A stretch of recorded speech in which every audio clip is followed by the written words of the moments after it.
This video is going to be a little different. I will be showing you how I recreate the excellent puzzle Bonbon by Frederic Boucher through 3D printing, and then solving it. Thank you Frederic and Eric, whom provided their generous consent for letting me make this video. Actually, I think Eric from CubicDissection is going to release more copies of this puzzle in June, in Pretty Wood. I will put a link to his website in the description below so you can check it out. I would like to thank you for watching this video. I will keep making videos on a weekly basis, and please subscribe to my channel and follow my Instagram to find out more. Your support means a lot to me. Thank you.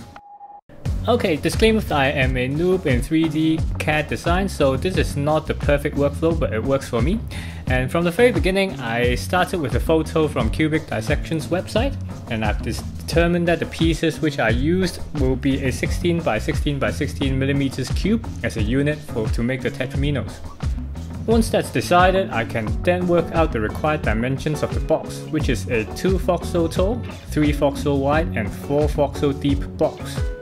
Once done, the next step is to understand the openings of the box, where there is a 2 unit tall opening in the middle of the front surface, 1 unit opening on the left. The box is done, then it's the lid, which I'll use a mesh top and mimic the transparent acrylic in the original version.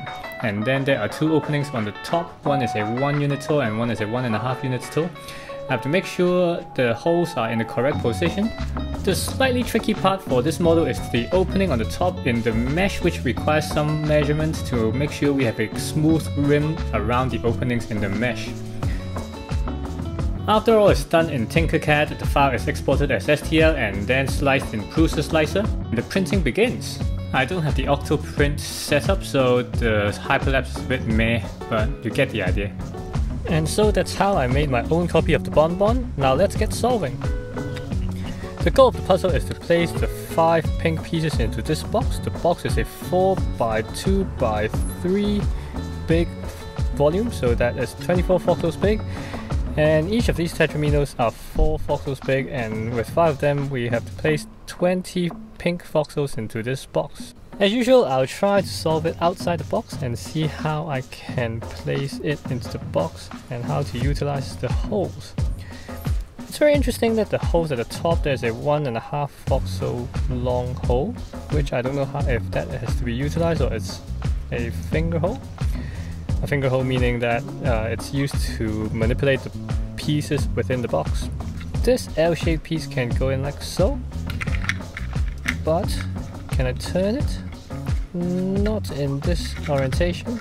There will be a lot of rotations required, I think, given the 3 voxel long pieces will go in vertically and has to be rotated at least once 90 degrees so that it can be horizontal for it to fit.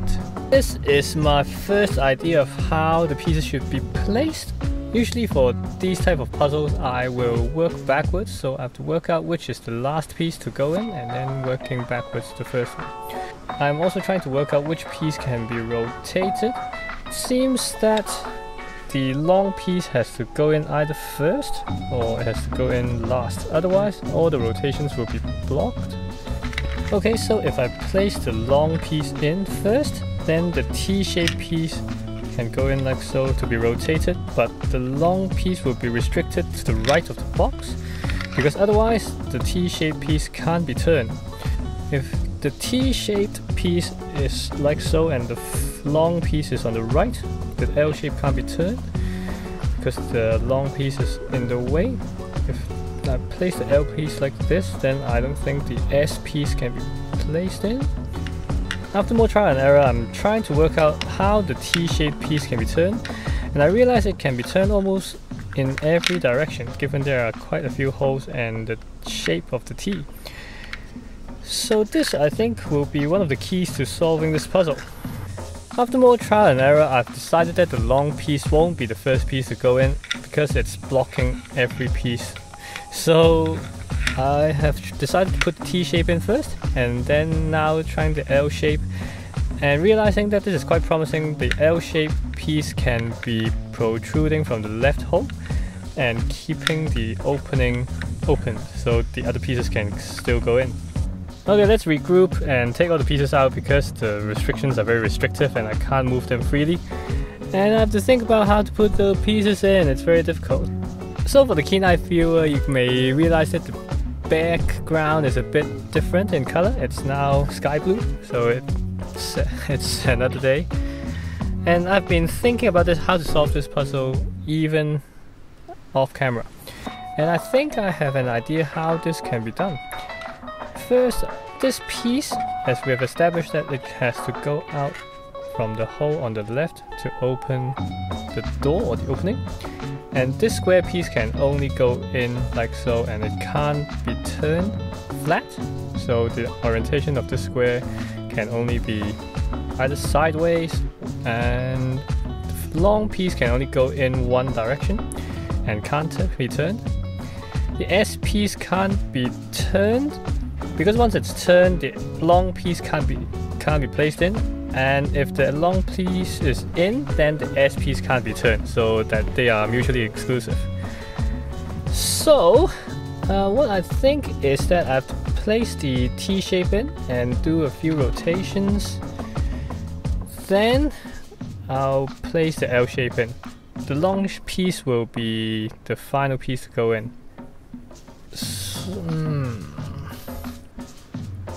I'm so close, I can feel the answer, but I still can't work out the final orientation. Okay, yep, I think I've got it. So the S piece has to go like this.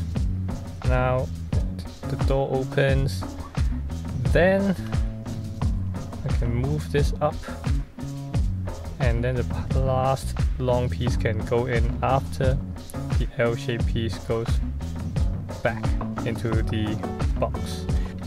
First, I'll place the T shape in like so, and I have to rotate it.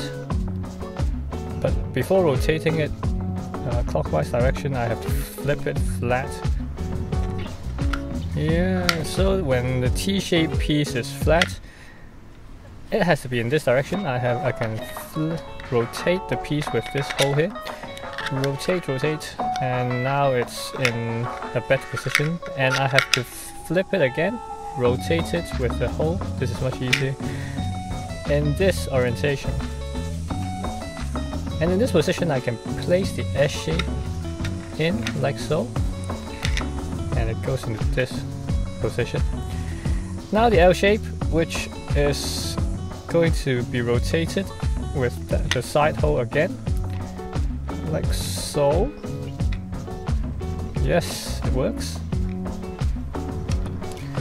Now with this, I can place, yes, this door opens. Now I can turn the T shape with the S shape moved downwards into the L shape. Yes, yep. So I think I've got it. Now I just have to open the door, place the square piece in, close the door, let the S shape goes in, flip it so the T shape is on the mesh, and I will be able to place the long piece in. Here we go. Oh. Wait. Yes! 1 hour and 22 minutes. Super satisfying.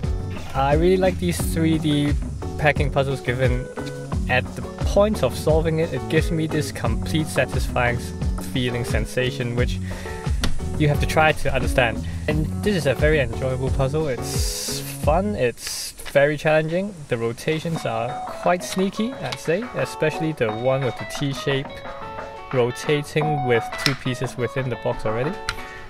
Now I understand why everyone is raving about this puzzle. If you want to get this one, just check out CubicDissection's website, and they'll be releasing the wooden version, which will be even more brilliant by the end of June, I think. So I'll place a link in the description below. Once again, I would like to thank Frederic and Eric to give me their generous consent to make this video. I had a lot of fun making this puzzle and then solving it. Really fun. If you want to know more about the CAD process, let me know in the comments below, and also click like and share while you're at it. That's about it for this video. Thank you very much for watching. This is Downtime Fun, and I'll see you in the next video. Bye!